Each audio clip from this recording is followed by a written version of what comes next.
Welcome, David Pech. David works in Vrijk currently, and we have a nice topic, different one, Kubernetes. Yeah. So do not forget ask questions in the Eventi app. After the session, we will have some space for the questions. Then also you can catch David in the speaker's corner. Sure. So yeah, go for it. So hello. First of all, I just challenge you to find any presentation that has more buzzwords in the title than I do, right? You probably won't be able to do it. So I am David, hello. I'm originally a Java developer, then I moved to the infrastructure field. I do something on the Oracle Cloud, on AWS, and I'm also a Kubestronaut, which just means that I do have some certifications about Kubernetes, and I'm still a big fan of Kubernetes. But let's talk about serverless, because I still operate some projects on AWS Lambdas. And basically, the AWS Lambdas was some pioneers, so function as a service, let's say. I do have some footprint around it, and we will discuss this in a later bit. So in Lambda, there is a limitation that you have one request in flight per one Lambda process, which is very significant for the whole architecture you have. It is like slightly pricier than if you would run this on the VM, of course. And just maybe to mention some kind of history, Lambda started as a much smaller service than currently it is. It has grown significantly. So this is the graph that we have from the productional day. And as you can see, nothing much is going on until noon, and then there is a spike. So we do have like 50, 60, I don't know, something like this, requests in flight. And when there is a spike, this particular one was a database issue that some of the queries just timed out, something like this. We instantly increase our number of lambdas to 1,300 or something like this. So if, for example, you have 2 gigs per lambda, this basically means that you increase from 100 gigs to several terabytes of RAM, many CPUs, etc. But it is done completely seamlessly, which is like exciting. So there was no request timing out on the Lambda level, everything timed out through a database, but the Lambda was able to compensate it. And basically, this is the gist of my presentation. So this is the problem that we will try to emulate on the Kubernetes, and we will see how it goes, if we are able to withstand this amount of spike in the traffic, let's say. So just maybe to mention, even the Lambda, of course, is not perfect. There is something, some problem like a cold startup, meaning that if your application needs some load time, it takes a few seconds. Typically, we have discovered that for each 10 megabytes of your application in Java, it takes 1 second roughly. So if you have a large jar, it just takes something like this, some 9, 10 seconds, something like this. How close could we get to this, let's say, element of Lambdas? So in my opinion, there are like 3 different approaches to serverless. Currently, we do have a function as a service. So just imagine that you have Node.js, something like this, 10 lines of code. You have many of them, like thousands, tens of thousands, something like this. On the other hand, there is a container as a service. So you can basically Dockerize everything today. You have your container. You can run it in multiple replicas. Probably you have just several dozens in your infrastructure. And there is a new fancy word called WebAssembly, WASM for short. This is very interesting, and we will discuss in detail later on. This is the technology brought through from the browsers, which is very strange to me. So what are the differences? From the technical perspective, if you run these 3 different workloads, it's not much, I would say. It's much more on the mental level. So if you have a function as a service, typically you have a small function, you have vast amount of them. If you have a container as a service, typically you don't have so much of them. Typically you have much more heavyweight containers. And WASM, currently, these are only like snippets, very small applications, typically that just move data from one part of the document to another part of your DOM structure or something like this. So this is, on the server side, is very niche. You can imagine some kind of like filtering basic through HTTP requests or something like this. So when we want to scale in Kubernetes, there is the node level problem, right? So we do have several nodes, and there are 2 options basically that you can now select. One is like original cluster autoscaler, which when you have a new pod to be scheduled, it will just add another node. The cluster autoscaler has a significant drawback that it needs to have the node finished, the deployment, the provisioning, etc., until it will decide again what to do. So in case that you have some large spike, instant spike in the latency or something like this, you are not able to accommodate well, and you need the tool developed by AWS that is called Carpenter. So this is much better because if you, for example, have 10 pods that needs to be scheduled, it can select, okay, you need a bigger machine, for example, than just +1 from your like regular machine or something like this. If you use typical cloud without any, let's say, customization, I do have an example from the Oracle Cloud here. It takes 9 minutes to provision another node, which is kind of sad, right? So if you use Carpenter with AWS, for example, you can get under 2 minutes, but still you need to figure out some basic daemon sets in Kubernetes, let's say some basic bootstrapping of the node, and typically it takes several seconds, I would say. So we are at the 2-minute area, something like this. If you use some, you can here use some other technologies, but I don't go much deep into them. Just mentioning that if you have a pod in Kubernetes, there is some life cycle, and basically every feature of Kubernetes that you use for your pod will just bring you some additional waiting time. So if you are able to use persistent volumes or something like this, it takes several seconds for them to provision, to attach, etc., etc. If you use something like startup probes, etc., you will delay the startup of your pod, and you will delay the amount of time that is needed for your pod to take some traffic. So you will need, if you would like to go like really serverless, you would like to stick to the bare minimum that is available to the pod, and don't do anything fancy, basically. So there are 3 different examples of different, let's say, application types that you might see in the wild. First of all, there is a very lightweight container, 17 megabytes of Nginx, something like this. This is able to start pretty fast in 4 seconds, but you also need to account for the download time for the image to pull on the node. So for the first startup, we are around 10 seconds, 11 seconds, something like this, but it can get much worse if your application is larger. Java is something in the middle, but I do have a real graph from the real-world application that runs Nginx and Ruby on Rails in a single pod. I call this heavyweight monolith, but maybe the original developers would not agree with me, you know, but still, this is, let's say, the worst you can have in Kubernetes. So if you are having the traditional scaling method for the pods in Kubernetes, this is called HPA, horizontal pod autoscaler. This means that you need some metric on which to scale. It scales typically on average of the metrics. The 2 basic ones are the CPU utilization and the memory utilization. You can definitely combine this with the readiness probe. So for example, when your application is overloaded, in Kubernetes there is a concept of readiness probe that can disable the traffic to your pod because it might not take it for several minutes or something like this. So typically it's not that easy to understand what is happening and at which point your pod will be attached to the Kubernetes service and basically be able to serve traffic. Also, you need to be, let's say, take care of the effectivity here, because if you are not utilizing the resources to 100%, there is some waste, and there, for example, will be some waste. So the scaling metric, in comparing to Lambdas, which do have 1 request per your Lambda, per your process, this is, let's say, typically not sustainable in Kubernetes. So if you imagine that you have 2,000 requests in flight, and you would have 2,000 pods running in Kubernetes, probably not good trade-off here. So CPU utilization and memory is also problematic because you scrape this after the pod is typically overloaded. What does it mean? The pod overloads, it takes at least 50 seconds, but more likely 30 seconds to 1 minute. So you get the metric on which you decide how to scale, then you scale. So you will have some time gap between the real event happens, between your problem and between the scaling. Here you can see some graph, how fast, if your some API client goes nuts or something like this, what might happen here. So should we scale on average memory?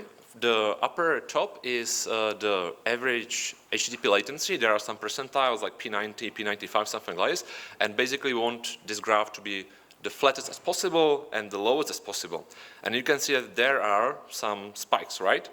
The middle graph is the average memory. So this is when you take all the memory and you just average the value. And the individual one says, of course, we do have several pods running here. You can see how many pods that there are. Each color is a different one. So scaling on the average memory for this particular application probably is not very useful. Let's scale on, this is the same day, by the way. Let's scale on the CPU utilization, right? Again, as you can see, for example, around 7 a.m. there is some spike that was caused by the CPU utilization, but typically if you have an application that connects to the database and the load is on the database and the CPU is just waiting in the pod, typically not very well accepted, right? So we can use app-specific metric. In this particular use case, I have created a thread capacity. So you have multiple threads and you just basically watch how many of the threads are available or not, something like this. So you can see that if there is some problem around 7 a.m., something like this, this at the average of the thread capacity catches this like significantly better than the CPU, but still this is nowhere near great, right? So how fast can we scale the pods? This is very interesting. Each bullet there is like 30 seconds. So you can see on the left that if we do have node capacity, we are able to scale like pretty easily under like 2 minutes, something like this. If we need to provision a pod, and especially multiple pods, and for them another node, we are in maybe 2-3 minutes area, something like this. This is how the application might look like. So you can see that the upper graph is the metric that we try to watch. If it is below some threshold, we will scale up. So you can see that in the middle there is number of pods that we run, and on the bottom there is a number of nodes that we run. So you can see that we are able to accommodate for, I don't know, 3-2 nodes, 3-2 node pods. Then we need to another node around 7 or something like this. This is per day, so you can see, for example, there is a request count and again number of pods and number of nodes. So we are much better than provisioning 10 nodes up front for the whole day, but still, you know, you can see how many autoscaling occasions happen, etc. So this is a lot of work, a lot of tuning to get right, very like time consuming, and we do get such values for this. Let's switch to another technology that is available. This is called Knative. This is originally a Google technology, and basically in the Kubernetes world, it is a replacement for your deployment. So you have some very easy YAML manifest as an example. It has basically 2 features which you might like. One is that you have a queue in front of your service, and you can scale based on the number of requests in that queue. So with this annotation, autoscaling target, we just basically say the very same thing as Lambda does. Use only one request in flight and don't push to the service more, and we can also scale to 0. So this is how the architecture looks like. So basically it wraps your application with some queue inside a single pod, and there is some feature even for scale 0, which is called the activator, etc. So I do have a short video. How does it work? So this is the Knative with Nginx. We do have some benchmark, like we throw 20 concurrent requests, something like this, and we observe what is happening. So I have just hit the hey, which generates the load. You can see that like instantly in like 2-3 seconds, the Nginx containers are created. Now we have all the traffic served. And basically we can wait a little bit so we can see that the containers after, I don't know, 60-70 seconds will get deprovisioned because there is no load for them. Everything, what you see here, like the timeouts, etc., are configurable. So I just wanted maybe to point out from this part that you also need to take care when you scale down, and typically the scale down is much more problematic than scaling up, because scaling up decision is very easy to do, right? Scaling down and not to affect your real traffic is typically much harder to do. Sorry, I will need to move on probably. So Knative typically is much better than the original basic approach that you can use. It has some drawbacks. Typical one is that you need to operate a service mesh. I mean like Istio, Courier or something like this. And for all of you that know what I'm talking about, you know this is some kind of problem on its own, let's say. But you get much better, let's say, metrics, and you can scale up front before the request reaches your service. And then we do have a WebAssembly here, right? So if you are old, as I consider myself, this is very similar to what we have already with Java. But some people think this is much better, of course, iteration of the virtual machine idea. What it does. Imagine that you have some kind of language that can be interpreted through virtual machine, let's say, and this language has much better attributes than Java. For example, from the security standpoint, it does not allow you to access local file system, it does not allow you to use sockets of any kind, etc. So in the future, it might be interesting. Also, very good feature for this might be that this is already developed for a decade in browsers. So the runtime, especially the runtime, might be like the gem currently. And if we are able to just add the interfaces that we need for the backend part, this might be very fruitful. We will see. So the WASM runtime typically needs to run, it can run either as a separate process or just a thread. Typically we do have very small images because we just contain the application. We do have different strategies how the different types of applications can be implemented. Either you can bring your own interpreter. So if you are Ruby's part, Python part, the Python interpreter gets compiled inside the WASM binary. If you are in the Go or Java or something like this, you can compile typically directly to WASM as a target. I would say that 2 years ago, this was like only browser thing. Today, there are some standardization going on around the WASI, which is the interface, the system interface for this, but we are still talking that, for example, data manipulation is not standardized yet. So this is, let's say, in its infancy, I would say. There is a Kubernetes project that can accommodate it, which is very cool. You just basically need to switch runtime class, and in the containerd, there is some magic going on that it doesn't run Docker image or container image, sorry for this, and it basically runs WASM as a binary if you have your node correctly bootstrapped. There is a KWASM project that is able to do it like everything for you very, very easily. And I wanted to create some kind of, let's say, medium-sized application that I would be able to present now, and the gist of it would be that it needs like 100 milliseconds, 200 milliseconds for each request processing. So it is like significantly large, so we can see how it behaves. But I completely failed here, I need to admit. So the Java application and like the Java compilation, if you would like to have an HTTP endpoint, is just not ready yet. There are some attempts, but they are outdated and very problematic. You can go with Go, but everything you touch that I thought that might generate some load, some waiting time or something like this, fails miserably. And if you reach some memory point that I'm not aware like which amount of memory I consumed or something, your application basically stalls or crashes like everything. So currently it is like very early for this project, I guess. The debugging is non-existent at this point at least. There are basic libraries because, as I mentioned, you are not able to open a socket, but of course to be usable anyhow in real life, the SDK is cheating, and Spin SDK specifically has bindings to these applications. There are no other applications that you can use, right? So if you are not using MySQL or Postgres, bad luck, right? I don't know which LLM this binds to, for example. So this might come in handy, and at least you can get maybe some prototype running with it, but this is still, let's say, very early. I was able to connect to a SQLite with this to generate some load, and this is how it looks like on the server part. So if you can see on the left side that it runs several threads in the single process. On the right side, you can see how the benchmarking did. So there are some requests that can be like very fast, I guess.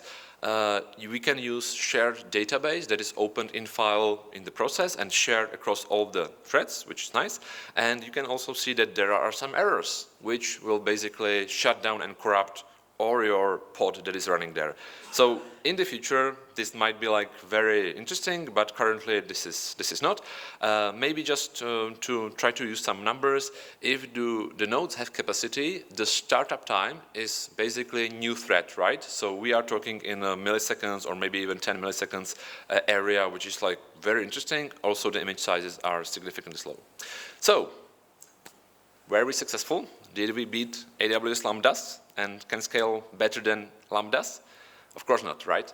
So this is the comparison, and this is maybe the gist of my presentation, just to give you some kind of overview with real data, with real applications. How bad are we in Kubernetes scaling?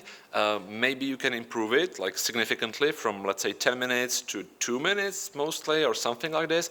But something like the WASM is still not ready yet. And basically, if you don't over-provision a lot, you are not able to get like anywhere nearby the Lambdas because it's completely different game, right? And And basically that's it. If you would like to scan the QR code, there is a nice link that with all the examples I have shown you, so you can even try it yourself if you like. And maybe we can have some questions if there are some. Actually, in Eventee, not yet, but is there anyone who wants to ask some spicy question? Really? No one? Perfect. Perfect. I will still advocate for Kubernetes. Okay. So thank you, David. It was very nice presentation. And that's it for now. Thank you. Thank you.